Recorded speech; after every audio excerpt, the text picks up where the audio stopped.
The transmission pressure control solenoid valve, also called a force motor, is in charge of regulating the transmission fluid pressure, depending on the ECM or TCM input. All pressure solenoids or PCS units are duty cycle controlled components. Do not apply 12-volt power to one of these units, or they will get ruined. These are very low resistance units, or in the range of 1 to 3 ohms. This is the reason why they are duty cycle controlled. PCS units have 2 wires and are directly connected to the ECM or TCM, which controls both sides of the PCS. This is the toughest of all solenoids. If prompted with a PCS performance or a stuck open or closed OVD2 code, the problem is not in the electronics. Look then for a mechanical or clogged fluid passage fault. A PCS circuit high code means that the ground is missing. A PCS circuit low code means that the power feed, or 12 volts, is missing. If you encounter these types of codes, including a circuit open or electrical code, do not rebuild or replace the transmission.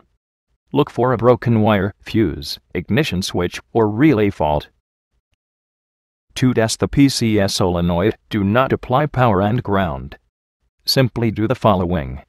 Disconnect the transmission main connector. Apply power, or 12 volts, to one of the 2 wires. Then, using a multimeter, probe at the other wire.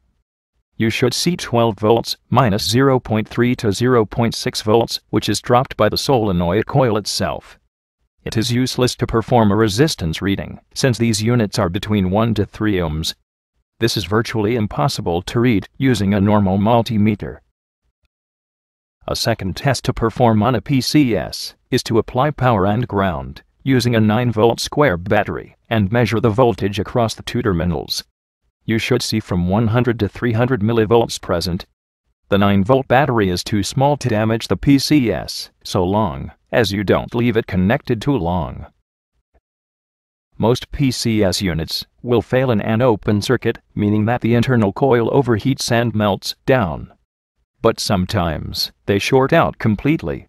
So by doing the 9-volt battery test, you can ascertain that the unit is not completely shorted. If so, it will not show any voltage, or just 0.00 volts.